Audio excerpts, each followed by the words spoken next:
Hi, I'm Caitlin and welcome to my YouTube channel. I'm otherwise known as a compatibility coach, but I am a life and love coach who helps people get great relationships, or at least better relationships with themselves and others, and hopefully find not only self-love but also romantic love, and it's what I'm so passionate about. So to my new subscribers, hello and welcome. Please do comment or get in touch with me. My email is Caitlin, which is Caitlin, at thecompatibilitycoach.co.uk. So I will wait to hear from you. But today we're going to be talking about something that is so prevalent in everyday life, but also especially for my clients over the last couple of weeks. And it is, why does rejection hurt so much, and what are the steps we can take to start to overcome it? So a few of them have been recently seeing people, or they've been dating and it hasn't worked out, or it might even be about not getting a promotion at work, but these feelings of kind of disappointment, hurt, not feeling good enough, feeling rejected have come up. So it's something that I want to discuss today.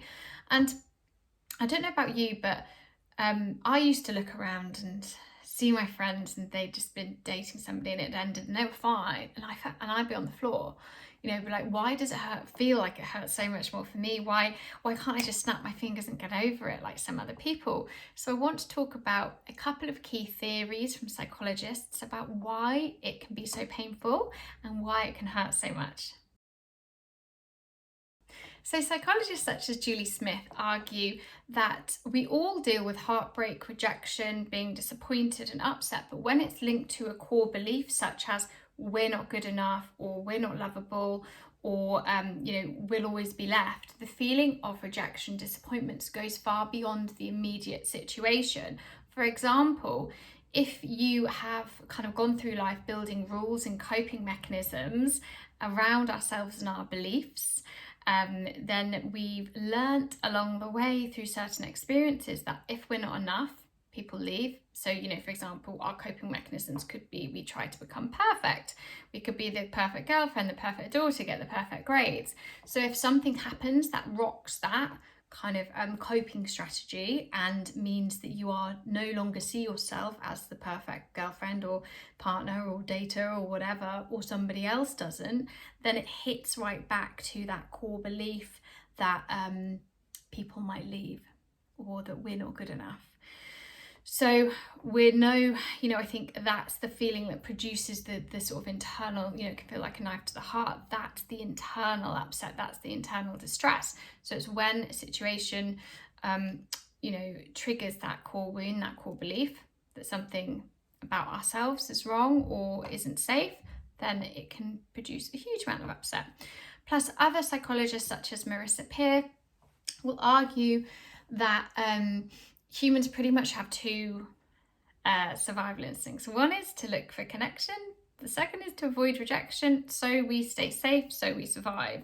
We back in the day, we wouldn't want to be outcast from our group because often that would be life or death. And the same goes for now. We don't want to be cast out. We don't want to be seen as different. We don't want to be rejected, because it does go back to that survival instinct. So sometimes it can feel like life or death, got to make this work, because if this doesn't work, what's going to happen? And it feels like a visceral pain, doesn't it? So when we're not accepted, it can put us into that flight or fight response where we can shut down emotionally, or we can go into that kind of overdrive. So it's really interesting. But if we accept kind of both theories and accept that, we want to avoid rejection as a survival instinct, and it's often linked to kind of core beliefs around fear of abandonment or not being good enough, then no wonder it can hurt like hell. So let's get on to 5 steps you can start to take to overcome rejection. So first I wanted to say that, look, there's no amount of kind of hiding away or trying to protect yourself or putting the walls up that will protect you from ever feeling hurt, disappointed, rejected, because it is a natural stage of life. We all have those feelings. So whilst we can't necessarily always avoid it, there are certain things we can do to get ourselves in a position where it doesn't have to destroy us. We can manage it a lot more, and we will learn to see rejection as not about our self-worth, as not about us not being good enough. Yes, it might sting, it might hurt your ego, it might get you down, but we don't allow it to become about us not being worthy, us not being good enough. And you can learn the tools and the techniques in order to do this. And this is something that I work on a lot with clients. It's absolutely music to my ears when I hear one of them say, yeah, I went on a date and he said that for him there wasn't that spark or that connection. And yeah, I would have gone on a second date and yeah, it hurts, but I'd rather know now. I'm okay. That blows my mind, because that is such a sign that we're no longer taking somebody else's actions or behaviour as a direct reflection on our value. So my dog is just about to go mad, so I'll put him on the floor.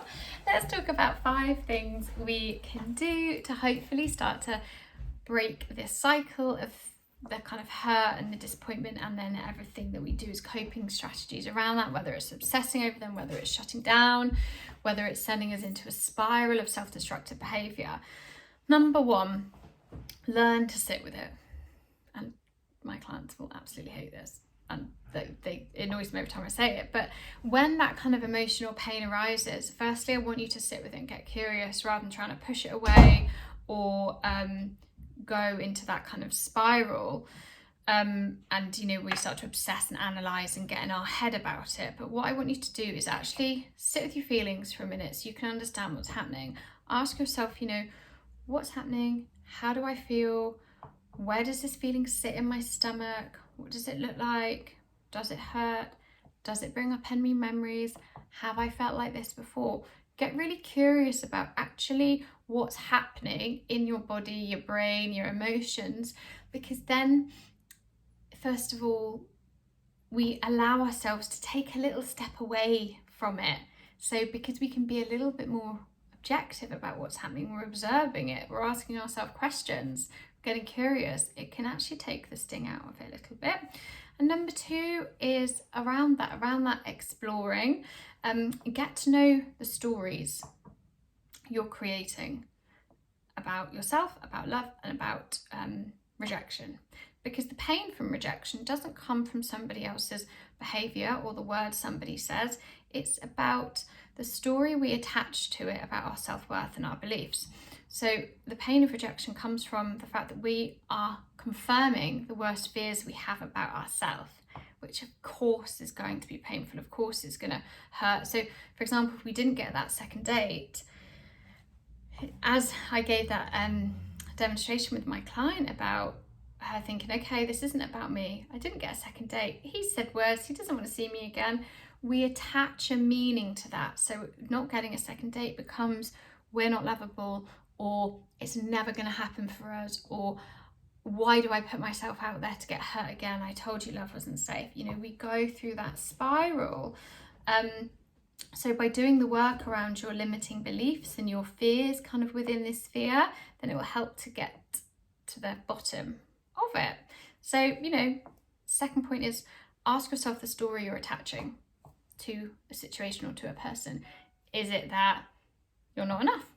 Is it that you're not lovable? Is it that everybody disappoints you? Look at what language you're using to describe yourself, your others, romantic partners, men, women. Do a bit of exploration around your stories, around your thoughts. It doesn't have to just be in that situation where the rejection has triggered you. Look in everyday life, how you speak to your friends about dating, about people, and go from there. Number 3 is we need to dial up the self-love and create new beliefs to help soothe and create a new possibility rather than your old stories, your old limiting beliefs. So now we're aware of the stories, we need to start to reframe them and rewrite the story we've been telling ourselves, which means you kind of need to rewire your brain, which I'll teach you a lot about in CBT and things like that. But one of the ways we can do that is through language. For example, if you have been telling yourself the same story that you're not good enough for the last 20 years, start telling yourself that you are. Actively say to yourself, I'm good enough, or I'm learning to accept that I'm good enough. Start praising yourself, start doing things that demonstrate that you are worth it. Write a list of everything that brings you joy, or write a list that is an act of self-love or an act of self-care, and tick it off. You need to actively start doing things a lot.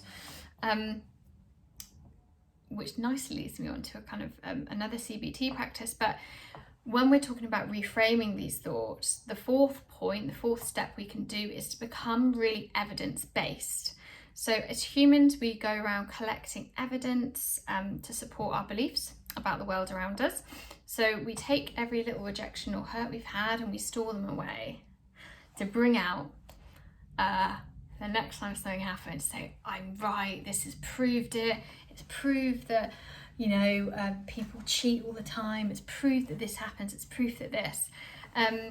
So we actually need to start questioning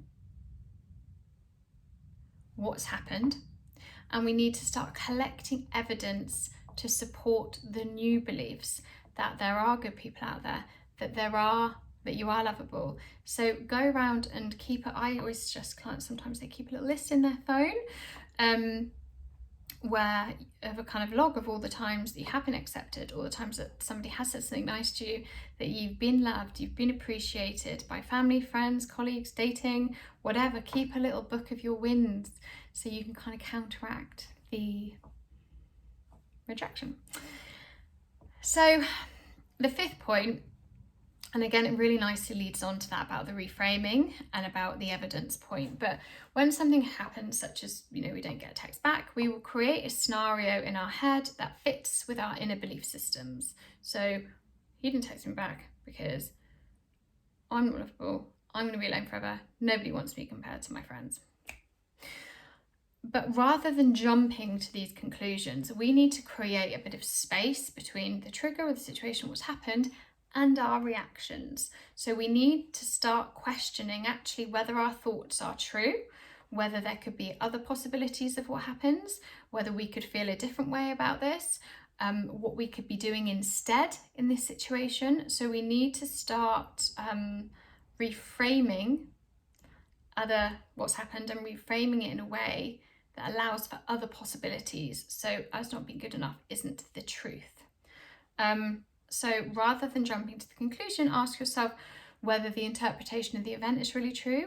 Write a list of all the other reasons that are outside of your self-worth, that are not about you. Write down what other thoughts you could be having here. You know, how else you could interpret the situation. Write what feels better to believe. You know, if you sit there and you look at, okay, I'm going to believe they don't want a second date because actually they're not ready for a relationship. Okay, that feels nicer, doesn't it? How does that make you feel? Well, I feel a bit calmer. Okay, yep, I don't feel as anxious. I don't feel as self-loathing.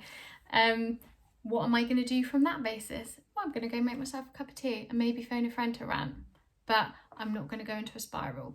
So it's just about, you know, slowly but gently starting to reframe the situation and allow new ways of thinking, being, doing, feeling along with yourself, as well as giving yourself the space to accept what's happening in your body, in your brain, and being aware of what's happening, as well as kind of dialing up actually your work on self-love and self-worth, and creating new beliefs about yourself.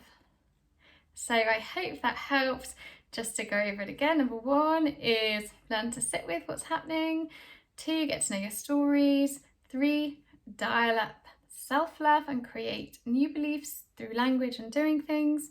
4, become evidence-based, so go around and collect evidence of every time you've been accepted. And 5, reframe what is happening and look for different scenarios, different interpretations, different thoughts, and we'll go from there. So any questions, please do let me know, but please rate, subscribe, and I was going to say review, comment, share, so I can keep making free content for you guys. Bye.